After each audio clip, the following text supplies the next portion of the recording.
practitioners of the glass collection and recycling value chain, dear stakeholders of the circular economy, welcome to the first episode of 90 Minutes to Close the Loop, the new web series launched by the European Close the Glass Loop platform, entirely dedicated to the glass collection and recycling, and we will be touching upon all aspects of the glass packaging circular economy.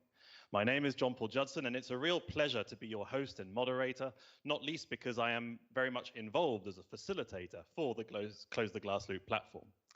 And this web series comes very much in support of the objectives of Close the Glass Loop, which is to reach a rate of 90% collection for recycling of glass packaging placed on the market in the EU by 2030. To get there, all the value chain needs to be mobilized, and the goal of this web series is to bring this community of professionals together to exchange views on key topics, showcase best practices, and give regular updates on the activities of the platform. Each episode will be built in this way, and hopefully each time you will learn something new, think differently about something you thought you knew, or be inspired by an approach in another country or another sector. Already, the number of registrations shows there is a huge interest in building this community and sharing expertise to improve on the circular economy. And I'd like to give you a bit of information so you know who else is in the audience. As for these online events, it's never clear who else is behind his screen watching. So here you see a snapshot of where people are coming from. The number one country is Portugal, with almost 70 participants. So, bom dia to our colleagues joining from Portugal. And maybe a fun fact that explains why there is such a big interest there. Portugal is the country with the highest annual glass packaging production per capita. Next up is Belgium, no doubt because of the many European associations based in Brussels. So, goedemiddag and bonjour to you. And third is the UK, a small island off the coast of the European Union, but clearly still very much connected. We also have a global outreach with participants from 32 countries, of which 20 are EU, 12 are non-EU countries. So also welcome to colleagues joining from the United States, from Mexico, Brazil, Singapore, Pakistan, to name but a few, and around the world. So a warm welcome to all of you, and thank you very much for joining. Now, to the right of the live stream, you will find the Slido box. This is an audience interaction tool where you can raise questions or comments and vote for your favorite questions. I will be monitoring this and will be taking up your questions with speakers. However, if you wish to enjoy the event full screen and be totally immersed in the discussions, you will then not be able to use your Slido. So you have to choose or hop in and out of both. We are also live tweeting on Twitter. I'm not sure you can tweet anywhere else, but anyway. So you can join the conversation by using the hashtags #CloseTheGlassLoop and 90 Minutes. And you can follow us at the account TheGlassLoop on Twitter. So today, our main topic is looking at targets for glass packaging. Now, back in 2018, the European Union adopted a revision of its waste legislation, including the Packaging and Packaging Waste Directive, which set new targets for all packaging materials and placing the measurement point for reporting much further down the line. And for glass, every EU member state must achieve a minimum of 70% glass recycling by 2025 and 75% by 2030. So really just down the road. But in the context of the COVID-19 pandemic and the restrictive measures imposed by governments on almost every aspect of our lives, can we still maintain this level of ambition when it comes to the circular economy? Some sectors have been hit particularly hard, notably, for instance, the hospitality sector, which has been shut down for many months in many countries. And it is also an area where a lot of glass is consumed. And many sectors have been disrupted. So where does each part of the glass packaging value chain stand in relation to its commitments and activities? How will this crisis affect the necessary investments to be made to reach ambitious targets on glass collection and recycling? These are some of the questions we will attempt to answer in today's main topic. So, if you're ready, let's get straight down to it as the clock is ticking.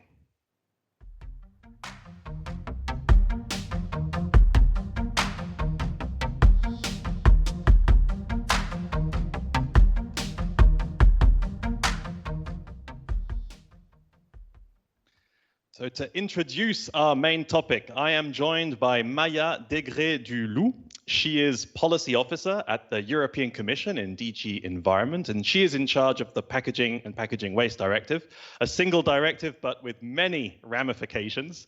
So thanks a lot for taking the time to be with us. I know you have a very busy schedule, and to share with us your perspective on the legislative and the policy context around the glass packaging value chain. So please, Maja, the floor is yours. Thank you very much, Jean-Paul, for this really cool introduction to this cool initiative, I must say.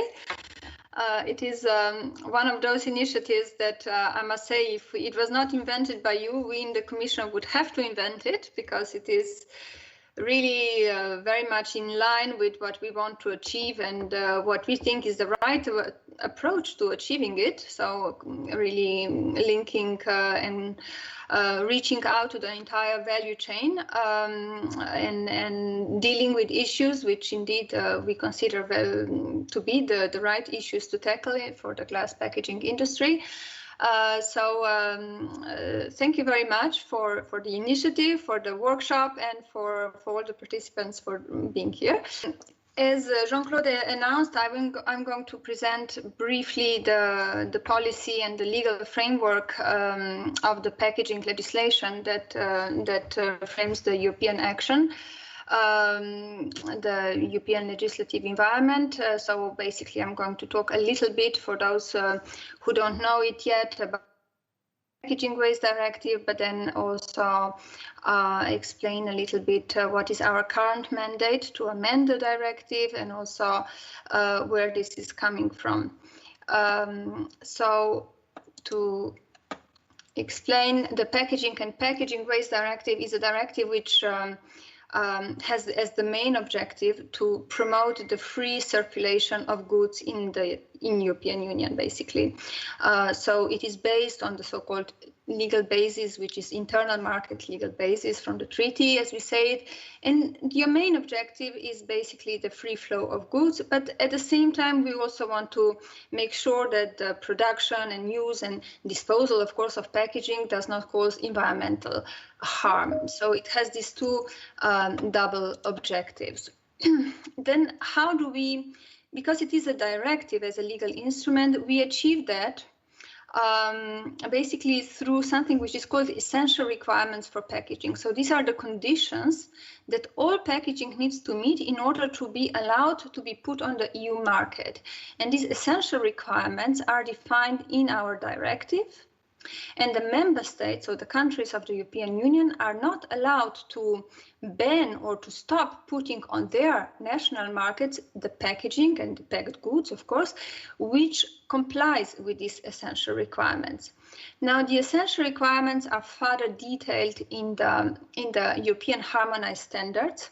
I have listed them here. I'm not going to talk about them in detail, also for time reasons, but there is a presumption of compliance with the directive if an economic operator or producer shows that he's complying with these standards. So this is basically the basic legal structure of the Packaging and Packaging Waste Directive. There are a few other provisions which are also important, provisions which say that member states are obliged to collect packaging and to label it also, and provisions which explain, of course, what packaging is not. And of course, then the provisions which talk about recycling. Now, precisely, recycling targets were the main topic of the revision of the Packaging Directive in 2018. As most of you know, this directive was quite substantially amended 2 years ago, or 3 almost. Well, the member states had to transpose this legislation, this amended directive, into their national legislation by July last year. So roughly by the timing of when you launched the Close the Glass Loop initiative.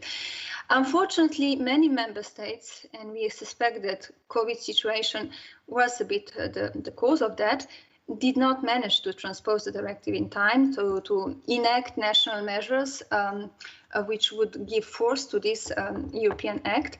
And therefore, in October, we had to launch as many as 23 legal actions, infringements against the member states. And those are still ongoing, while the member states are, of course, trying to transpose the directive. And this work is still, of course, speeding up in the national authorities.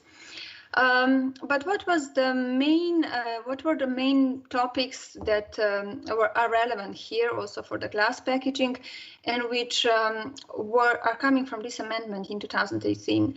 I would like to underline in particular the fact that we have amended and raised the recycling ambitions for glass packaging. Currently, it is still 60% of all glass packaging put on the market, but it will go up to 70% by 2025, and 2030 it will have to be 75%. Now, at the same time, we have changed the calculation rules, how these recycling rates are being calculated. And so no longer the calculation point is at the point of sorting, at the point of collection or sorting, output of sorting plants, but it is the input into the recycling process. So, or the reaching of the end of waste status. And we know that for glass, we have a regulation that defines the end of waste status of glass cullet.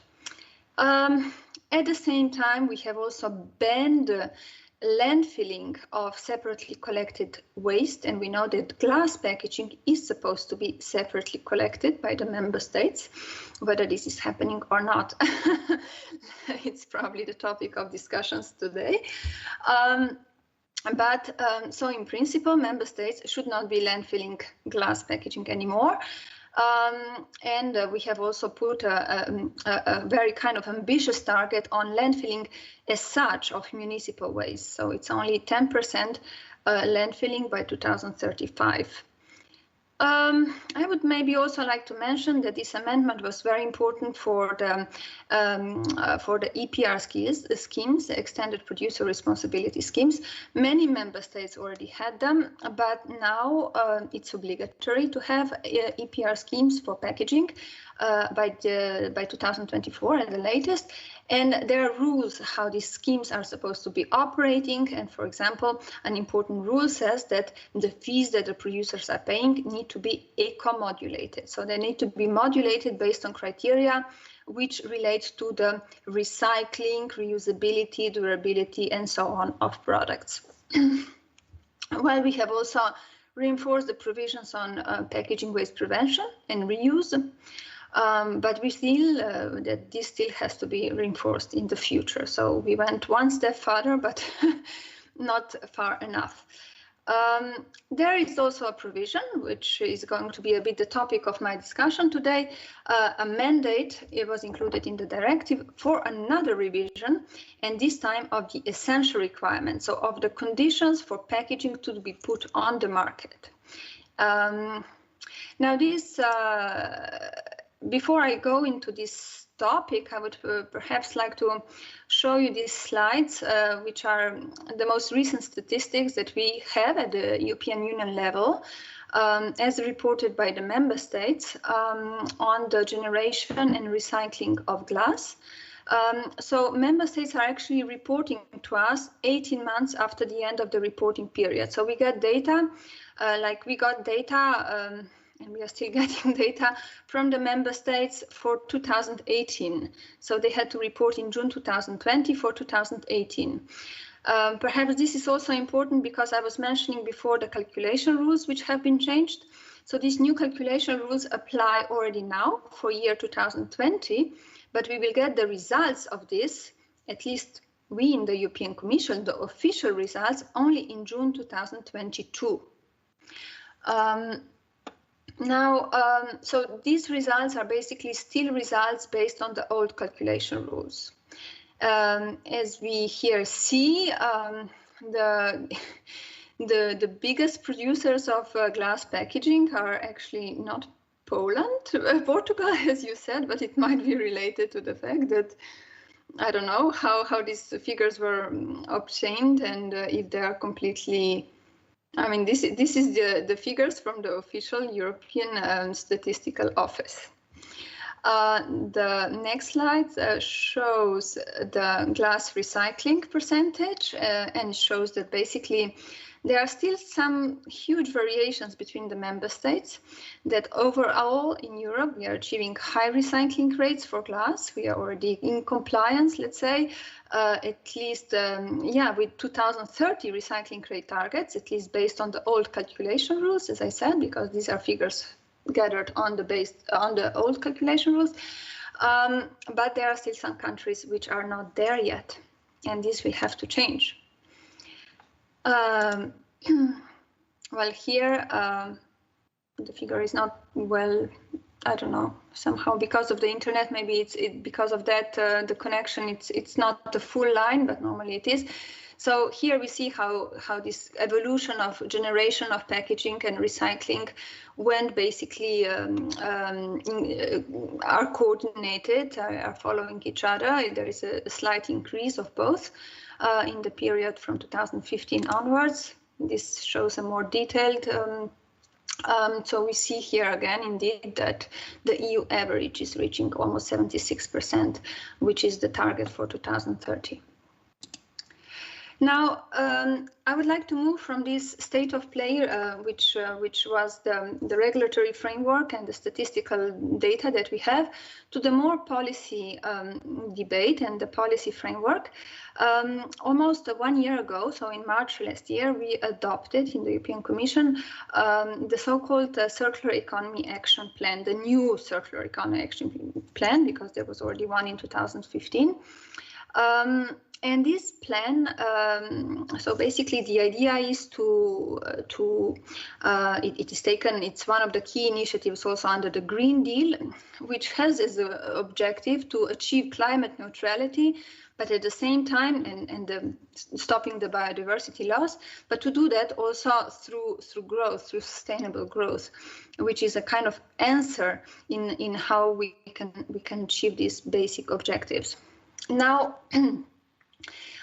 the new Circular Economy Action Plan selected 7 key product value chains, so 7 sectors where action is going to be taken in the next 5 years, and packaging is among these 7 sectors.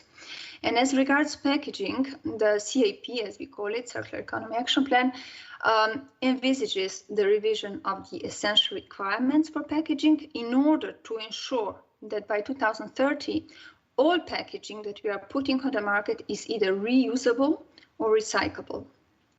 That's the key objective. The second key objective is to decouple the growth of packaging.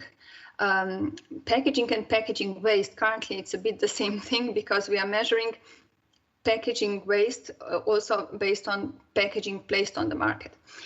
So that's the second key objective. So basically decouple this growth of waste coming from packaging from the growth of our economies, which is currently not the case. We have observed in the past years that basically packaging became more and more lightweight. For example, the glass bottles became lighter individually as objects, as units.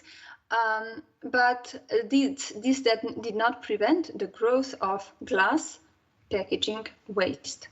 Then we are also trying to ensure that more and more secondary raw materials can be used in the production of packaging. We are also tackling another issue, not under the initiative of a revision of the packaging directive, but the CIEP calls on the Commission to check if it is possible to harmonize the separate waste collection in Europe. Currently, this is not the case. Member states have, under the subsidiarity principles, so they have a discretion how they organize their separate waste collections. We acknowledge this discretion and the need for this to take account variety of situations in the member states, but there is going to be there is a need also to harmonize certain aspects in order to ensure better and higher collection of waste. I should maybe, because I think I'm reaching my time limit, here I have my last slide, just summing up basically what we are looking at under the revision of the packaging directive. So as I mentioned, we are looking at how to reduce the packaging waste generation. We are going to promote the reuse. We are looking at targets for reuse for certain sectors. We are going to define what is recyclable packaging and how to measure it and how to assess it. We are going to set targets for recycled content in plastic packaging. I don't think this will happen for glass packaging. I don't think it's necessary. We are going to assess the need to promote even further the cleaner and safer waste streams, including for glass. The issue of labeling is high on the agenda. Do we need to label our packaging as recyclable, reusable, compostable, or is it enough to label, for example, to produce a common EU label on instructing consumers how to dispose of their packaging, including glass? We are looking at possible mandatory green public procurement criteria, and all of this has to be implementable and enforceable. So we are looking at how to ensure that. So these are our key working streams and the revision of the packaging directive. And now really the last slide, the timing. So we are currently in the middle of the impact assessment. We hope to finish all this by the end of the year and to have the legislative proposal adopted early next year, so that the negotiations in the Council and in the Parliament would take place in the second half of 2022. So voila, this is from my side. Okay. And thank you for your attention. If you have any questions. No, but thanks very much, Maja. Indeed, it's a packed agenda that you have there. There is one question from the audience, which maybe you can just try and briefly touch upon in terms of the definition of plastic, because you mentioned you were going to focus on the recycled content of mainly plastic packaging, and there have been discussions, around the Single-Use Plastics Directive about what is actually plastic. So is there a clear definition of what is plastic? Under the Single-Use Plastic Directive, yes, we are coming up with there is already a definition in the Single-Use Plastic Directive, which not everybody likes. It's going to be further detailed and explained in the guidelines, for which, yes, we are late with producing these guidelines for various reasons, but mainly because the issue is really complex, and we realized how complex it was maybe too late when the directive was already adopted. So now we had to deal with this issue in the guidelines. The guidelines are coming up very soon now, hopefully still in a month. That's our objective. So this will be better explained in there, but otherwise, for the purpose of the Single-Use Plastic Directive, yes, this is perfectly well detailed. We have a definition of this also as regards plastic carrier bags, which is in line with the Single-Use Plastic Directive, by the way. And the Plastic Carrier Bags Directive is part of the Packaging and Packaging Waste Directive. Okay, so there could be some basis there. Okay, well, thanks a lot, Maja, for your time. It's been good to get this broad perspective, and now we will go into the value chain to see also how each part of the value chain has been affected and considers its ambition for the future. So I think it's time now for our panel debate.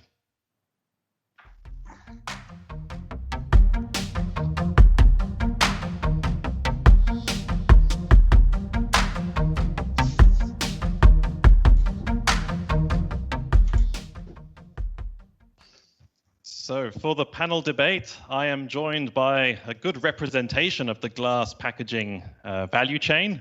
We have Sandra Santos, who is CEO at BE Glass. She is joining us from Portugal. Hello, Sandra. Thanks for being here. We have José Manuel Nuñez-Lagos Bao. He is General Manager at Ecovidrio, joining us from Spain. We have Niall Walker, He is Packaging Sustainability Manager at Diageo. He's joining us from Scotland. And we have Jean-Benoît Bell, who is Senior Project Manager at ACR Plus, joining us from Belgium. So thanks a lot for being there. You're really representing a good chunk of the value chain, and I'd like to start from the beginning and go to Jean-Benoît. You're representing a broad network of municipalities who are active in waste management. Could you tell us a little bit about how you see, from your network's perspective, the impact of the COVID-19 pandemic on the functioning of municipal waste management systems? Yeah. Well, thank you. Hello, everyone. Thank you for having me here today.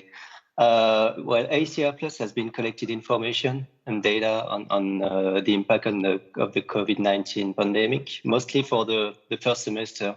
And we did a survey to try and see how the pandemic and also the lockdowns impacted waste generation and sorting.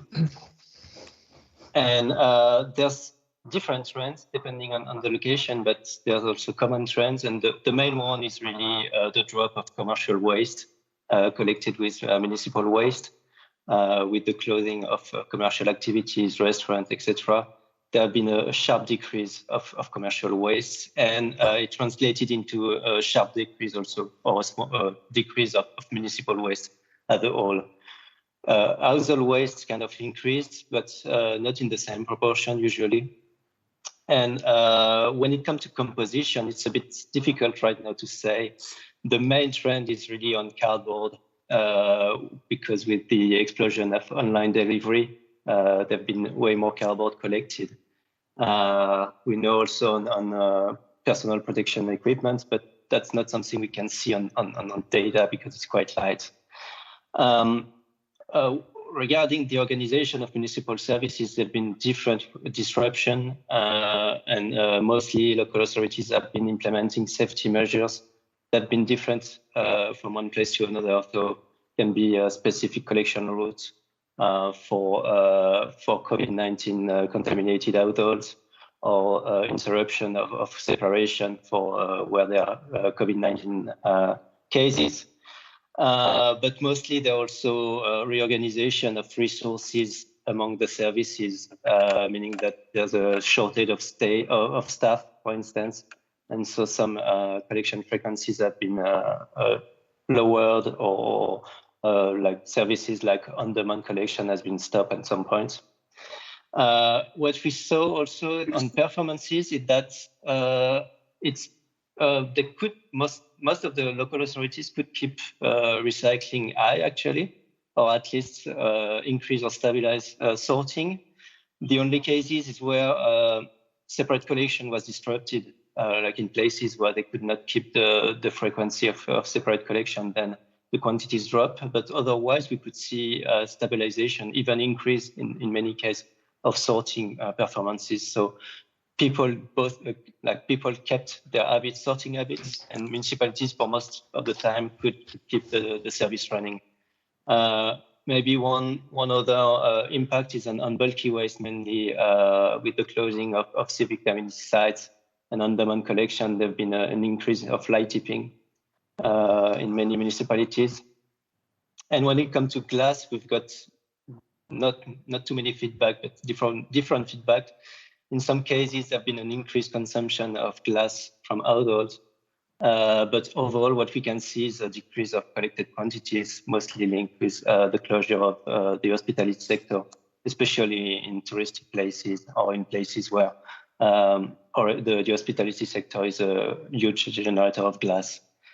Then we're waiting for more data on the whole year to have a full picture, and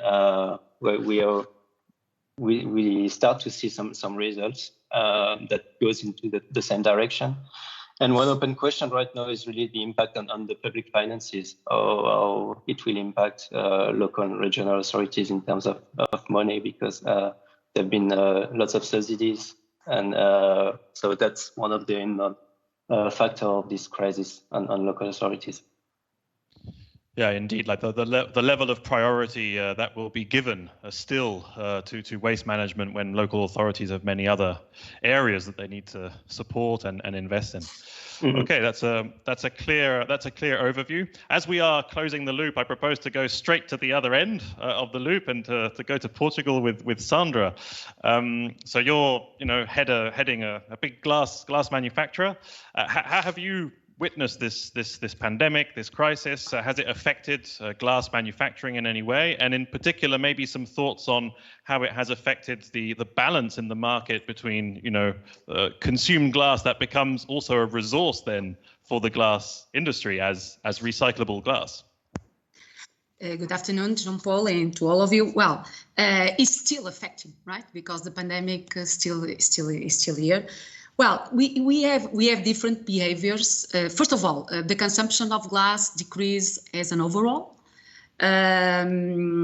because we have different channels and all of them have different behaviors. So if we think about the one that was mostly affected, it was the HoReCa channel, right? That was and still is in some countries closed.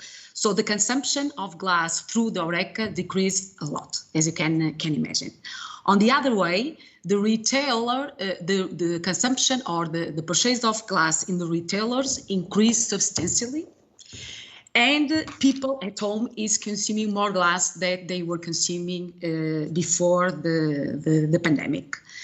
And we saw that across even segments. So if you compare beer or soft drinks with the food segment, the behaviors are completely different and opposed even. So some segments increased and some others saw a very relevant decrease in the consumption. Saying that, Jean-Paul, I can say that the recycling activity is very well. Because there are countries that even with the less consumption of glass, they were able to collect more glass, which means that our consumers are doing their job.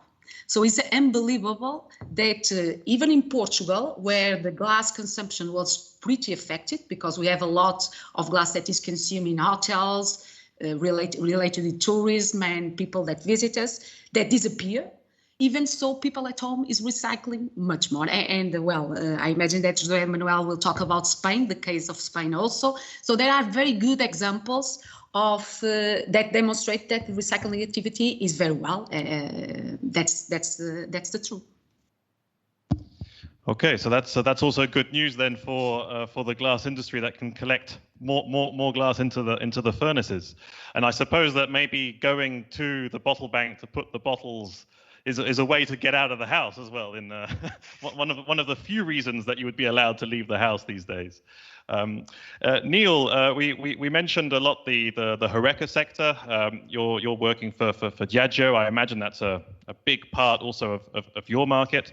Can you also tell us a little bit about the impact of all of this on a major brand such as Diageo? I think that for Diageo, it's really caused all of our 28,000 people to really think about society and the markets in which we source, make and sell. And that's the first thing to say, and we haven't launched on the 24th of November our 2030 ambition, really aggressive targets in line with the Paris Agreement. We've seen a real shift for everybody in our brands and markets to get behind trying to make a difference in this space. And even though our business has had a massive shift from the on-trade to the off-trade, we're really grateful to everyone in this value chain because our recycled numbers in our glass, they're holding up. And in some markets, they're growing, such as Europe. So our brands are really excited about moving towards the circular economy. They want to do more. We want to help. And we're really pleased with the support that we're getting from the sector at this point in time. Okay, so still very much optimistic. Has there been a change though in terms of moving glass from HoReCa sector to somewhere else? Have you also seen this change in consumption patterns at Diageo? Yeah, I mean there's a massive shift because if you think about in Europe, our business is approximately 50% on trade, so pubs, bars and restaurants, and 50% off-trade. And obviously these pubs, bars and restaurants have closed, and that's had a real material impact on our industry as such. And we've seen that come through in some of our peer group companies' latest numbers. We're performing very strongly. Our latest 6 months data tells us that. And that's through that seismic shift in business models. And our glass recycled content is holding up in Europe and growing. So the system itself is holding up. It's seen some seismic shifts, and we're really grateful to all the partners in the value chain for helping us make progress against our 2030 goals. Okay, thanks, Niall. And then I'll go to José Manuel. I sometimes refer to him as José Chu, so pardon me if I do. You're representing Ecovidrio, which is an extended producer responsibility scheme. I mean, you're really at the heart of the value chain, right? Trying to make the whole balance push forwards. How have you witnessed this whole past year and the effect both on brands, on glass manufacturing, but also maybe especially on consumers? Absolutely. Yes, well, first of all, congratulations for this initiative, and thank you very much for inviting me to participate. Well, the pandemic in Spain so far has represented, like in the rest of Europe, a health, economical, and social problem, and has represented a collection and recycling challenge, but not a problem. Actually, as a Chinese proverb says, in any crisis, there is an opportunity. And in this sense, at least from my point of view, the pandemic crisis gave us the opportunity to demonstrate that the glass recycling chain from fillers, treatment plants, glass factories and municipalities, the whole recycling chain is solid, committed and capable to adapt and react under any circumstances. I mean, changing the collection routes, implementing contingency plans in the treatment plants, as well as in the glass factories, developing new awareness campaigns, and so on. But besides this, during this period, we had evidence that the citizens' habit is consolidated. And even in the worst pandemic moments, citizens continue carrying on recycling, even with more frequency than in the past. Maybe because, as you have said, they wanted to go out, and also because they were consuming more in the home. In a nutshell, in 2020, consumption of glass packaging has obviously decreased in Spain as in Portugal due to the lack of consumption of the HoReCa sector. As you know, in Spain is absolutely key, the HoReCa sector. But what is really important is that the collection and the recycling rates continue growing. We are estimating that the consumption has decreased 11% and the collection has decreased only 5%. So we continue on track to achieve the targets, and I expect that the evolution in the rest of Europe of the recycling rate is also similar. Okay. And have you been able to continue communicating to consumers, like to run your campaigns? Have you felt that this was still a relevant message in the context of all the other messages that were coming to populations, you know, that have been very pessimistic in many ways? No, yes, absolutely. I mean, I think that the consumer, the citizens, they are today much more sensitive to environmental issues as a consequence of the pandemic.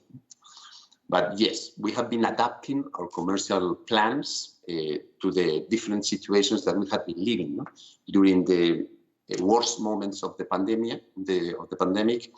What we have been doing is more campaigns in social media, because obviously we couldn't be in the field, and so we have been adapting. We needed to be very flexible, and as I said before, able to adapt and to react every month in a different way, in the whole recycling chain, not only in the consumer awareness plans. Okay. And Niall, you mentioned your Society 2030 agenda, right? At Diageo. I mean, one thing is having the targets and setting the agenda to some extent, and another thing is really get your hands dirty in a way. I mean, how does Diageo then is able to make this kind of ambition happen?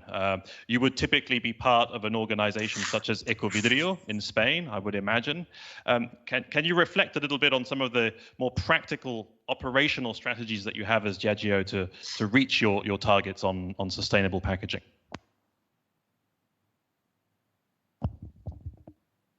You would need to unmute yourself though, Niall. Yeah. Thank you. So to become sustainable by design, we have a 3-pillar strategy: reduce, restore, and reinvent. And we've started a broad-based engagement, not only with our tier 1 suppliers, but across the entire value chain to think about the art of the possible and what that means. A big part of that for us will be engagement with our peer group and to work in new ways than we've never done before. We have a massively challenging agenda to grow our business by mid-single-digit growth year on year and to reduce our carbon footprint on an absolute basis by 50% by 2030, as well as driving inclusion and diversity and ensuring, as José Manuel just spoke about, that we're continuing the dialogue in responsible drinking with more of society than ever before. So glass is a very traditional industry, and we're going to have to think in new ways. And so for us, we see 3 pillars to that.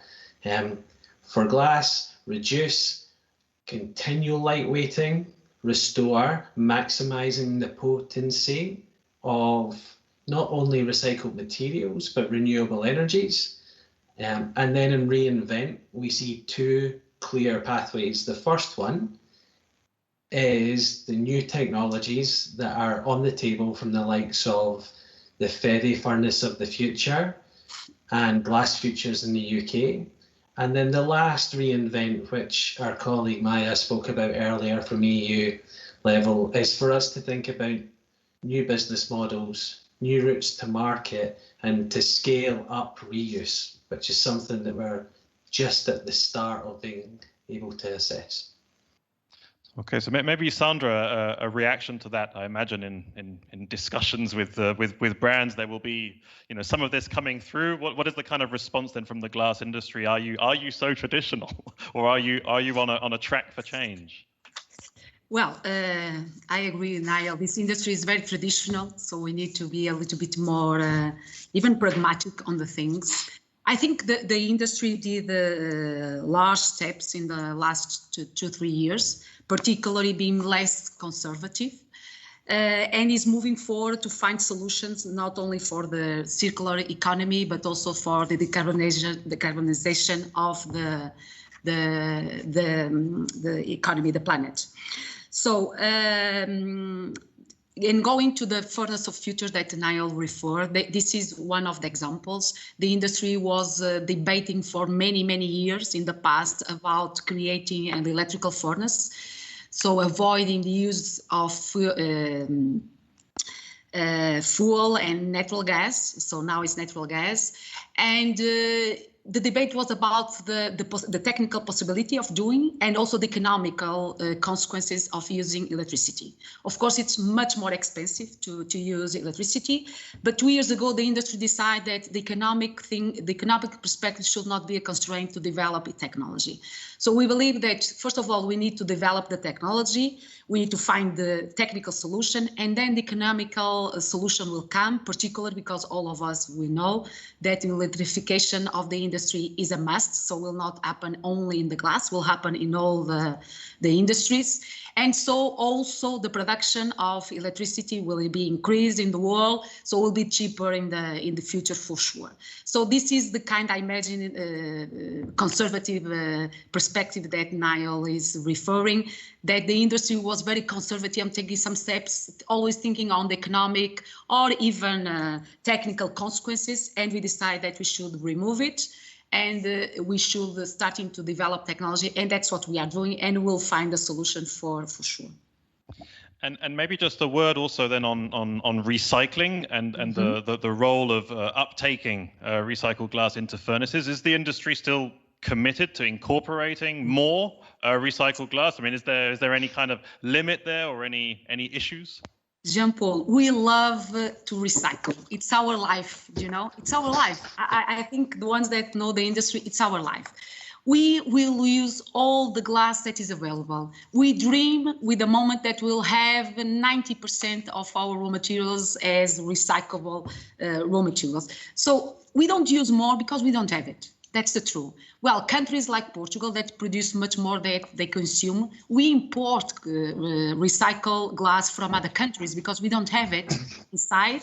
So we are trying to find all possible sources, not only using what we have already today, but also finding solutions for things that we are not using. For instance, in the recycling activity, there are some waste of glass that is very small particles of glass that we are not putting in our furnaces. So now we are studying how to capture this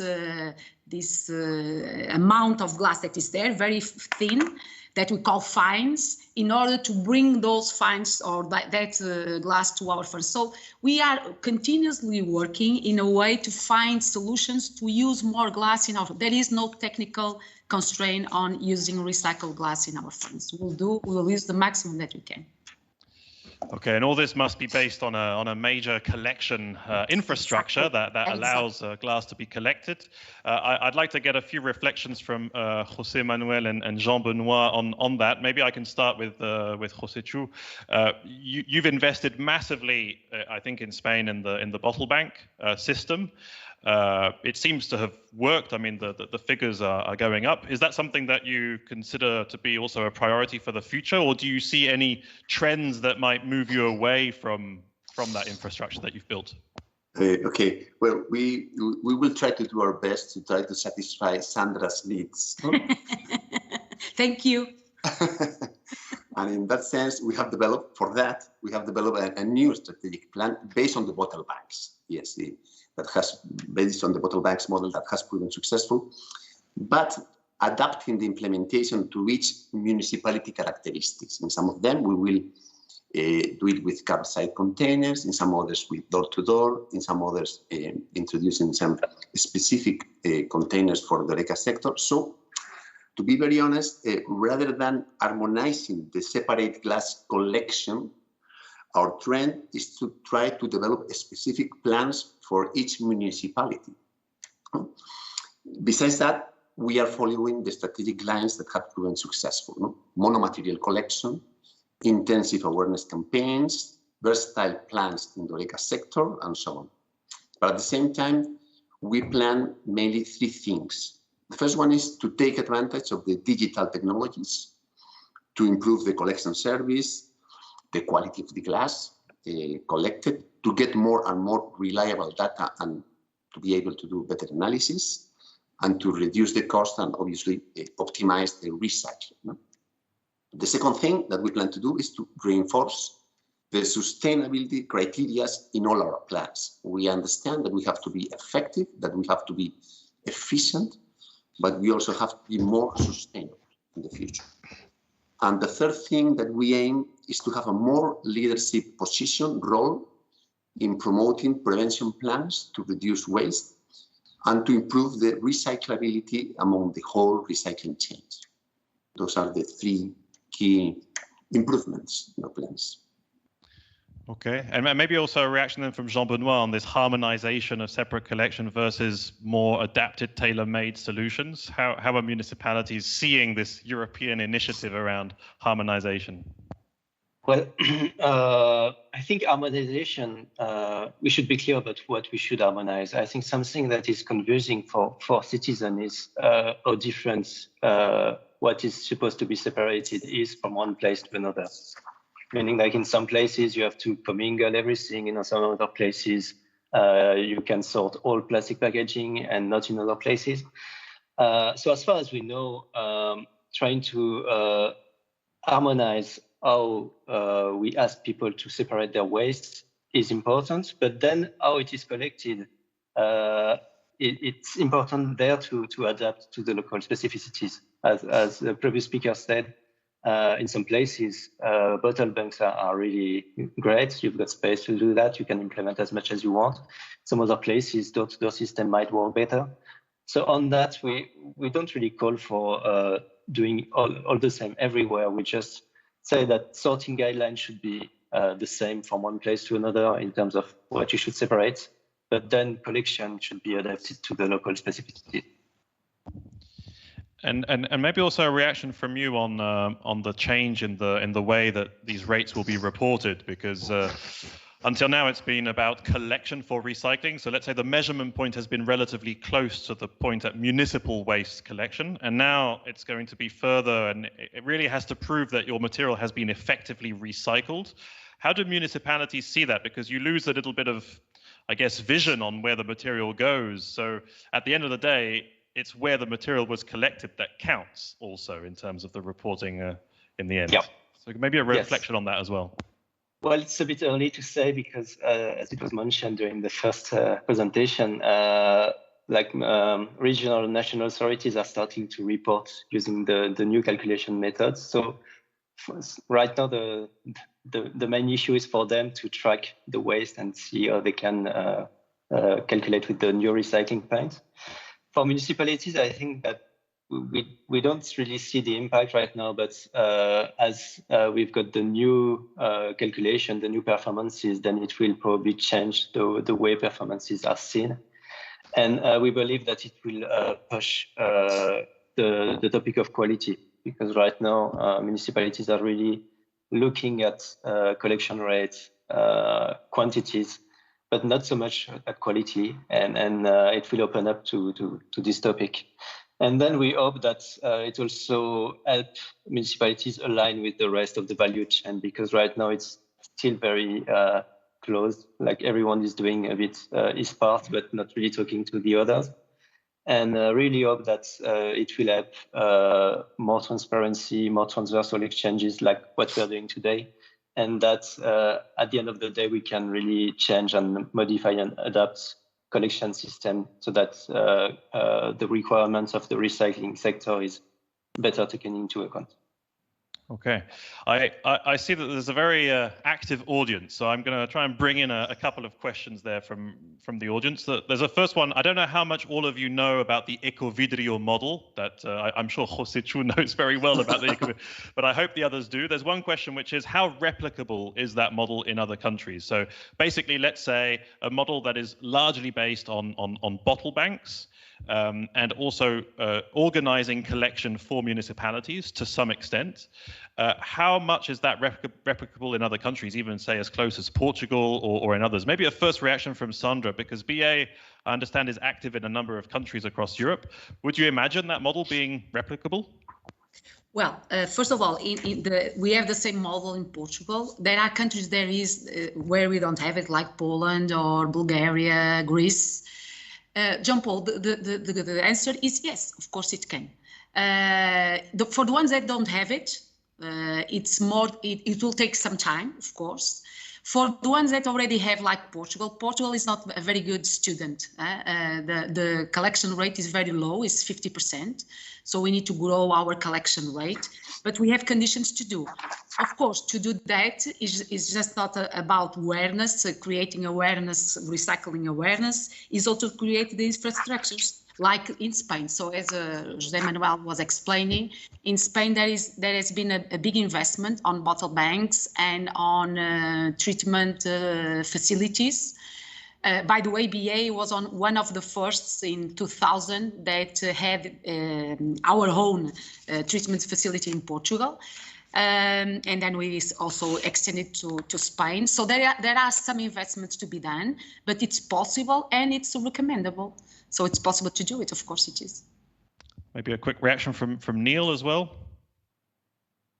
Yeah, we're open-minded in terms of the individual systems that go in place across Europe and other markets, so long as they're cost-effective and they've got the end consumer in mind, so that the behaviour change that's required is relatively simple and it really unlocks some opportunity for society to participate in a circular recycling economy. Okay, so more adapted to the right context. Jean-Benoît, maybe also a quick reaction on the Ecovidrio model. Yep. Well, bottle banks is already the main collection system across Europe, actually. So that's not a problem. I guess source separation for glass is really key, and places where it's still commingled should probably stop doing that and source separate. That's for me the main change. Then on the operational role between PROs and local authorities, I don't really have an opinion on that. In some places, municipalities are in charge of the operation and it works well. In some other places, PROs do that and it works well. It's not really a factor that impacts the performances. But then I guess the key that both should work together and work together on collection, but also on awareness raising and finding incentives to boost collection from citizens. Okay, maybe I suppose I would have to give at least the floor to José as well on that question. Yes. Do you want to impose an Ecovidrio model on the whole of Well, Europe? I don't mind. It will be an honor. It will be an honor. No, yes, of course. I mean, each country has different needs and obviously require different plans. But at the end of the day, I think that we are not so different. And actually in Europe, as Jean-Benoît was saying, the Ecovidrio model is also implemented in many countries. No? Obviously, and so I think, yes, overall, I think that it can be implemented everywhere. Obviously, in some countries, maybe the Horeca is not so important, like in Portugal and Spain. So you need to put focus, to put emphasis more in some strategic lines than in the others. But overall, I think that it can be clearly implemented in the rest of Europe. Okay. I also have a very specific question for Niall, but I think it's interesting to understand how a big organization like Diageo functions in this whole context. It's related to the extent to which your brand's bottles are actually recycled and the level of recycled content, I suppose, that you have at the level of the individual brands. How do you have a mechanism to control that or to evaluate that, to measure that? Yeah, we're really lucky. We ask all our supplier partners to report quarterly on their recycled cullet content, and we have a fantastic analyst who helps piece together that data so we can keep a close eye on the numbers that I talked about earlier on this call. So yeah, we track that by individual brand, component and SKU as we go on quarter by quarter. And what that unlocks us to do is allow us to work with our brand partners in terms of, incremental improvement in terms of, our recycled content. So globally, our average at the moment is 45%. We're doing things like working with Arda, where we have a dedicated furnace in the UK to increase the recycled content on our famous brands like Johnnie Walker. Just a couple of other things in terms of increasing recycled content, as well as looking at incremental change. We really want to look at proof of concept and the art of the possible. So a call to the glass industry at the moment is maybe to think about, what does glass look like at hugely high recycled content levels? Bring that to us. Tell us a story about it. Can we connect that to our brand legacies? Can we prove that concept and work together to change the system and to drive that improvement? So just a quick recognition of the recent work done by NSERC in Derry Lynn in Northern Ireland with their 96% recycled content bottle. This is, you may have seen Carlsberg's statement last week. This is our whiskey bottle that they kindly produced for us and will be bottling next month here in Scotland.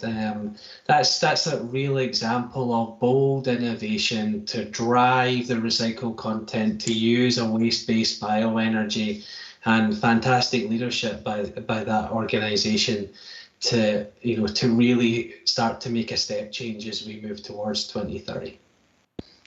Okay, so the value chain also needs to reflect on how to get to market integrating completely the circular economy into the packaging itself, and maybe there's some thoughts that we can have on that. Yeah, I would like to maybe go to a last few thoughts as you're all in a way partners of the Close the Glass Loop platform, either directly or as members of a partner of the Close the Glass Loop platform. And this platform has a target, as you know, of 90% glass collection for recycling by 2030. Given all we've discussed, I'd like to ask all of you, do you think that this target is realistic? Jean-Benoît. Well, it would be a bad idea to say no, I guess. No, I think it's realistic because obviously some territories have reached such target. We've seen the data presented on the first presentation that some countries are already very, very high and above 90%. Maybe not recycling, but at least collection. And then we also know that some big cities like Milan or even Brussels, they're close to reaching that.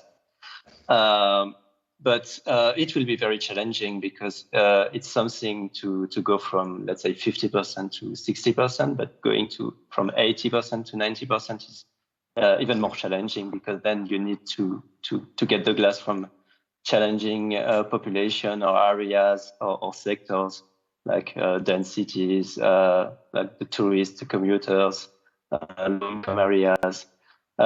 So it will take much more effort to reach the target, but I guess we can do it, yeah.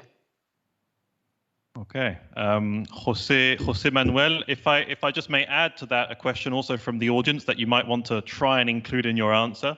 Are there any efforts to recover glass from solid residues of waste incineration or efforts to acknowledge this recovery option in the recycling targets? Okay, so maybe, do you think that this target is realistic, and try and think about answering that question as well? Okay, the answer is yes, of course. I think it's very realistic. As I mentioned before, the glass collection and recycling chains around Europe is solid, and the citizens are even today more sensitive to the environmental issues. So the goal is still depending on us. And I'm trying to answer your question. Yes, I mean, I don't know if I answered I don't know if I understood your question very well, but in any case, I think that besides the bottom bank model, you can, I think that whatever is efficient and whatever is technically possible, I think as a complementary plan, makes sense to try to get the glass from the waste plants, despite the fact that the focus, the main strategic goal, should be focused in the selective collection, which is the one that is more effective, efficient, and guarantees the better quality of the carbon. Yeah, because in the end, you need to reach the right level of quality. And maybe that's also a question then to Sandra, is this target realistic? And do you feel that you will also meet that target having the right quality to produce the kind of bottles that Niall's interested in? Jean-Paul, the target is a big ambition, right? It's very ambitious, as it has to be. The challenge is very big, as Jean-Benoît was saying, so it's a big challenge because it will be very difficult. The last stage will be very difficult to reach. But if our customers and if all of us, we want to have a circular material, we need to be very ambitious on the collection. As Niall was saying, this experience with 100% recyclable materials that was done by Ansirk for Carlsberg, of course it's possible, but it's possible for a specific amount of bottles. We cannot replicate in all the bottles. So it's a great experience just to prove that it's possible to produce bottles with 100% recyclable glass, but it's not possible to replicate in all the bottles that we produce because doesn't exist that color, right? That glass. So this is a big ambition for the sector. We set our own targets. So as Maja was saying in the beginning, the target is 75% for 2030. And in the glass packaging industry, we are setting 90% target. But needs to be this level, otherwise we will not reach it. So we need all to be engaged. And this event is one of the examples. We see a lot of people engaged with the close the loop for the glass and for other materials, and will be fundamental having everybody on board. So all the players in the supply chain need to be on board. Otherwise, it will be impossible to do it. Completely impossible. Alone, nobody will do anything, really. Okay, and so then Niall, also you then, do you think this target is realistic, and does it fit with your Diageo plan? We would describe it at Diageo as a must-do. This is the one first must-do that the glass industry has to get right over the next 10 years. And I think we saw earlier in the statistics that it's starting from a really good place, okay? Average European collection, 74%. That's fantastic when you go around the world and compare that to other regions and in other materials as well. The only caveat that we would give to that is this is, again, one part of the solution. We have to be incredibly bold about driving new technology, new business models, thinking about reuse and achieving the massive carbon reduction programs that we're all at liberty to do under the guise of the Paris Agreement and our own 2030 agenda. So as well as call for that, Diageo want to collaborate in those solutions. We don't want to be seen as only a customer of. We want to help invest in and drive those solutions and technologies. And for that reason, we've put together a fantastic and exciting new sustainability team led by Dr. Kirsty McIntyre. And we've just launched in the last 3 months our exciting new Diageo Sustainable Solutions Programme, where we're looking at the big challenges in the sustainability space, and we're looking for exciting, innovative technologies to come forward and talk to us, and we'll work with industry, entrepreneurs, tech disruptors to make these changes happen. Okay, thank you so much. And now I would just like to have a final round. It's really just one word, one concept, to hear, what would be your key recommendation to make this target a reality in 2030, and why not even before? So Jean-Benoît, your key concept, key recommendation to make this a reality. Can I make it two? Yeah. Yeah. Not if everyone else does, though. Well, one very important aspect is that municipalities, they work within a framework, a national or regional framework. And if this framework is not there in terms of national regulation, extended producer responsibility system, then they won't go for it. It's a bit like a citizen. If you don't give them the right framework to sort their waste, they won't sort their waste. Well, it's the same for municipalities. So really, the first thing is really to set the right framework. Like you mentioned, the Ecovidrio model, I guess it's a good model that can be replicated in many other member states lagging behind. And I think second one is really what we see the difference between good and excellent system is really working on the incentives, meaning pay-as-you-throw system makes really a difference between a good system and very high performance system. There's probably other incentive. I know it's not everybody like that, but depository fund system or hybrid system between collection and depository fund, that could also give the extra push to go and reach 90%.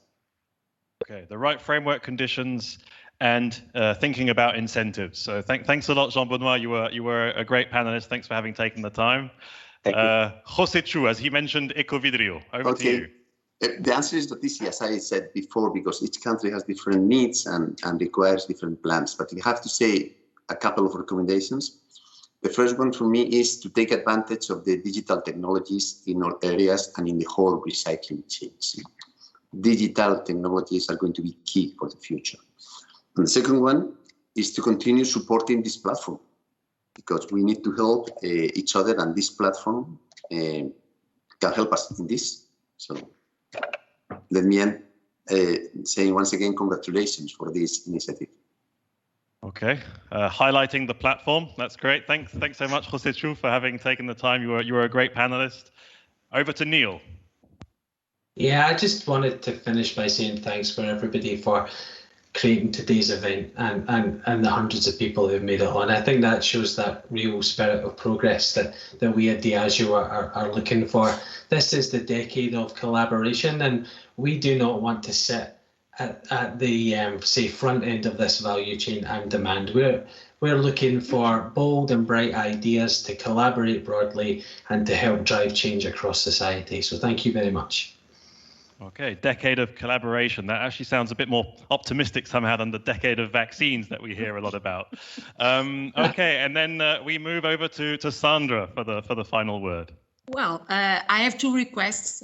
I think I can have two. Well, the first one is invite everybody really to join this dynamic of close the loop. It's fundamental to have everybody on board. As I was saying, we'll not do anything alone. The industry is very committed, but cannot do the things alone. The second request will be taking the profit of having Maja. Please take care. We don't need to have the same policy for all the materials. I think all the materials have different histories, different behaviors from the consumer perspective. Take care on that. I think it's very easy to find one recipe for all. It's easier, of course, but all of us, we want to recycle more, all the materials, and it's important to adjust the policies to the specific materials. That will be my recommendation. Okay, well, thank you very much, Sandra, for your time. You're also a great panelist. Thanks a lot to all of you. And this closes our panel debate. And we now move to our best practice presentation, which is the second part of our episode. Thank you. Thank you.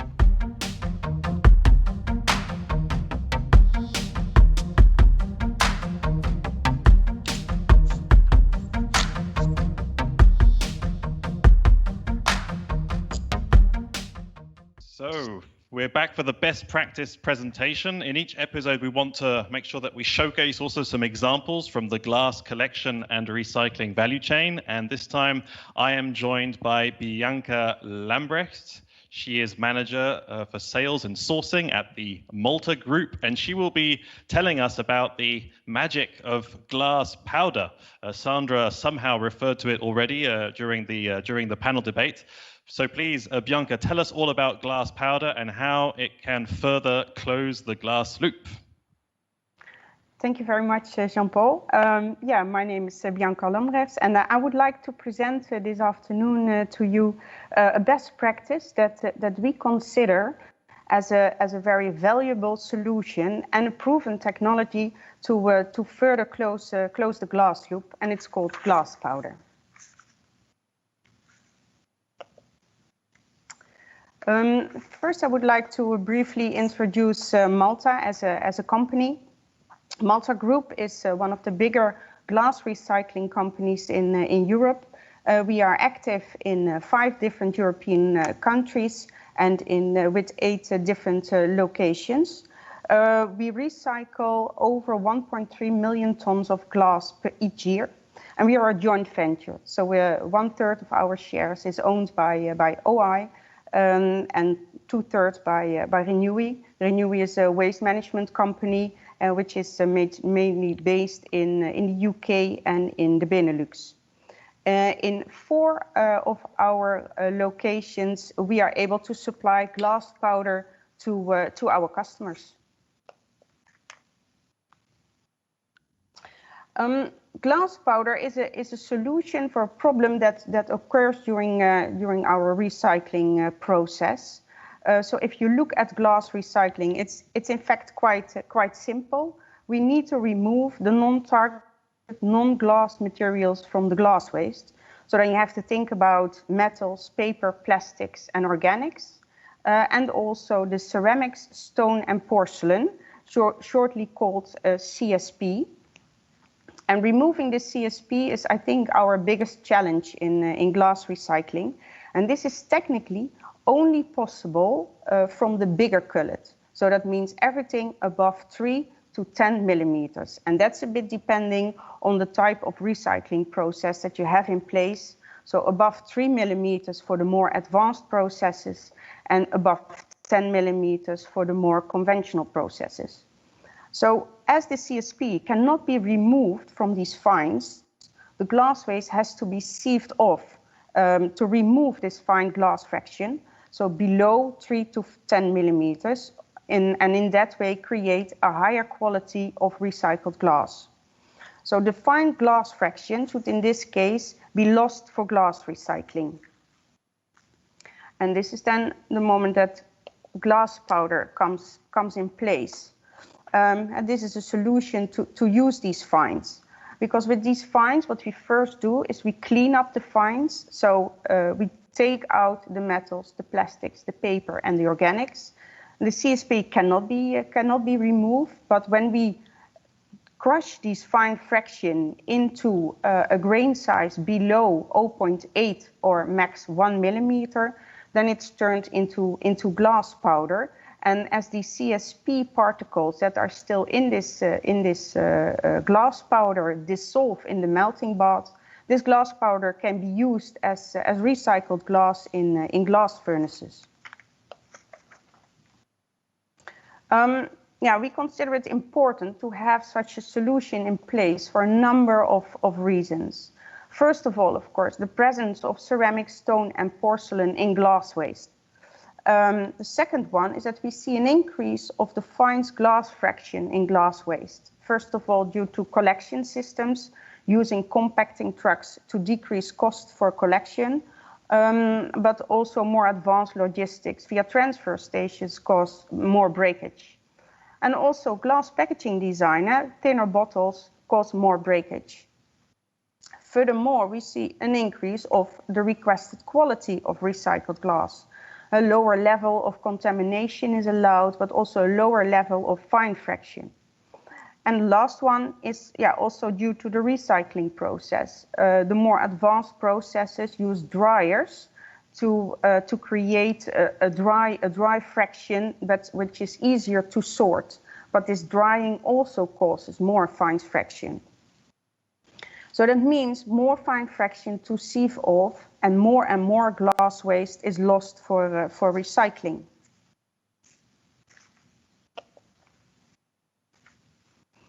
So when we are able to turn this fine glass fraction, which can be 10 to sometimes 15% of the glass waste, to turn that into this glass powder, then we divert this percentage from aggregate solutions or maybe even from landfill.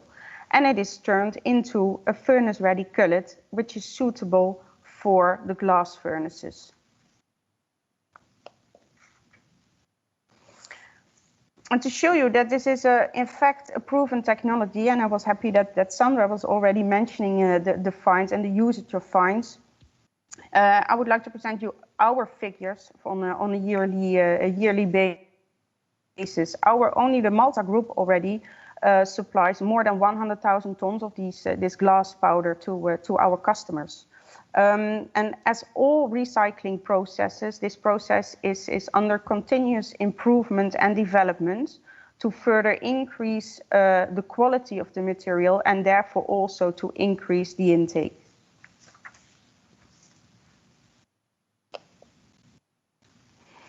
Yeah, so we believe that glass powder contributes to a circular economy of glass packaging. It creates more value from the glass waste collection. It increases the available material for more recycled content in new bottles and jars. It also supports the EU member states to achieve the targets on glass recycling, and of course, especially with the new calculation method. So, and in the end, it supports the further closure of the glass loop. So, thank you for your attention. Okay, thank you very much, Bianca. Maybe just a quick question on the collection systems. Do you see in some countries with certain types of collection systems that you would be getting more fine fractions than in other countries with other types of collection systems? Yeah, the least fine fraction is, of course, when you have it locally collected and directly delivered at the plant of the recycler. But yeah, you also know that we have to overcome big distances sometimes. So then transfer stations are used, and of course that causes more breakage. So the closer by the glass recycling plant, the least breakage you have. Okay, so the distance and the transport is a big factor. Mm-hmm. Yes. Okay, but you're able to do something with that, so no material is lost. So that's great, and that definitely helps to close the loop. So thank you very much for having shared that experience, Bianca. Thank you. And now, as with every episode, we'll also be hearing a little bit about the Close the Glass Loop platform, some news and activities that are happening inside the platform. So let's go straight to the news update.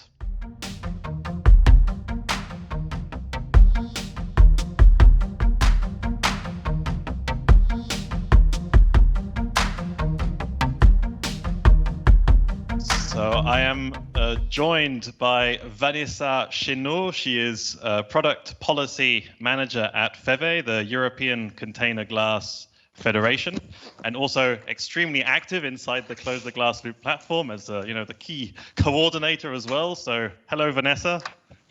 Good afternoon, everyone. Very pleased to be with you today. So over to you to give us a little news update on where we stand with this platform. Yeah, we wanted to give you a short update on where we stand after we launched Close the Glass Loop officially in June last year, and tell you a little bit about what we have done concretely. So I think this is quite clear after the presentations and the discussion we had. The starting point for Close the Glass Loop is that the latest figures show that on average 76% of glass in the EU is collected for recycling with a diversity of situations across Europe. So what it means concretely is that 24% of glass packaging is not collected and is therefore lost for the closed loop recycling system. So what we need to do, and I think that the panel discussion made it very clear, is to collaborate in partnership with the whole value chain to make our circular economy works better. So we need to bring together all the public and private players involved in the glass collection and recycling chain. So that means municipalities, the brands, the producers, the recyclers, the EPR schemes, etc. And that's really what Close the Glass Loop is all about, bringing together all these partners to reach two key objectives. So the first one is to reach an EU average of 90% collection for recycling rate by 2030, up to the current 76%. And secondly, increase the quality of the glass that is collected so that more recycled content can be used in glass production. And to reach those two objectives, Close the Glass Loop operates at national and European level. So if we look first at the European level, at this stage, we have 13 European partners representing glass manufacturers, glass recyclers, food and beverage companies, EPR schemes, and municipalities. But if we want to have a stronger coordinated approach to glass collection and recycling, we need to bring other sectors on board. So our message today to all potential partners is you are welcome to join us, so don't hesitate to get in touch. So now if we go to the next slide, sorry, there is something with my PowerPoint, yeah. So at a national level, we also work with a network of national partners across Europe to develop and implement tailored solutions for glass collection, which work in the local context. And that's something that was clearly explained during the panel discussion. And so to date, we have 11 national platforms, and our ambition is to reinforce those national platforms, but also grow the presence of Close the Glass Loop across Europe. So these platforms have developed national action plans, which you can have a look at on the Close the Glass Loop website. So I really invite you to have a look. And if you are part of the glass packaging value chain in a European country and you want to contribute to Close the Glass Loop, again, you're welcome to contact us and we can share ideas. So at this stage, you may wonder, okay, that's very good, but what do we do concretely? So I just wanted to give you a few examples. We work on the basis of 3 pillars, more or less. So within the first pillar, circularity and innovation, we want to address structural challenges in the collection and recycling chain that are common to a vast majority of EU countries. So to give you an example, discussions within the platform have shown that addressing the hospitality sector is really key to achieve the objectives of Close the Glass Loop. Because hotels, cafes, restaurants are big markets for glass-packed products, and they represent also a big untapped potential in terms of collection. So what we want to do together is to better understand the situation across Europe, because there are some differences, for example, depending on the use of refillable containers. And we want to understand also the challenges that this sector faces to mobilize them and set up joint projects, of course, taking into account the current sanitary situation. Another example is what Bianca described, the fines issue. And the glass recyclers and manufacturers are discussing the problems that are associated to incorporating fines in the furnace to find concrete solutions so that more fines can be recovered and more recycled content can be introduced in the production of glass packaging. The second pillar, the coordination of national platforms, is a critical work stream. And our 11 national partners meet on a regular basis to discuss and exchange information, discussing very specific topics such as, for example, standards on collection of glass waste or broader issues such as digitalization. And finally, the communication and awareness raising workstream aims to mobilize the whole glass collection and recycling value chain to act together in favor of increased glass collection and greater uptake of recycled glass. And that's exactly the purpose of this webinar, 90 minutes to close the loop. And so we are extremely pleased to have more than 340 participants online today. That really confirms the importance of collaboration and exchanges of perspective and best practices. And so stay tuned. We'll continue to build this community in the coming months with other webinars and also more activities. So to conclude, Close the Glass Loop is still a relatively young platform, and we are open to new partners, fresh ideas. So don't hesitate to contact us and to stay in touch with the platform. There are many different ways to do that. You can follow us on our social media accounts. We will post content on our YouTube channel, including the recording of this event. Our website is where you can find all information about the platform.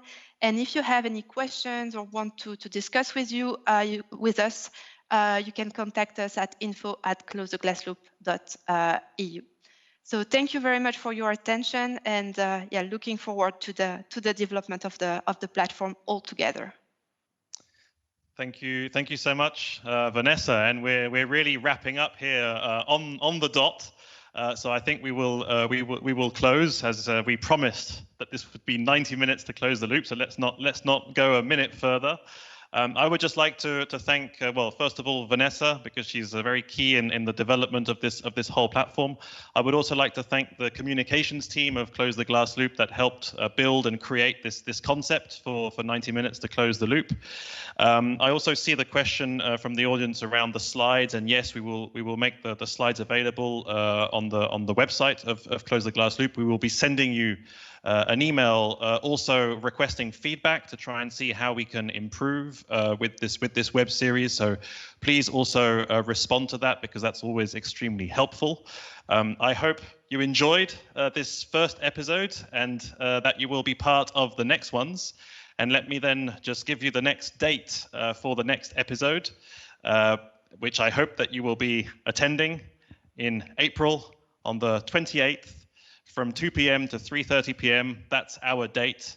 and we will be sending you all the information on the topic, the best practice, the news update that we will be giving at that point. So that's it for now. Thank you so much for having joined. Thank you to all the speakers and presenters for having prepared, taken the time to be part of this show, and hope to see you soon.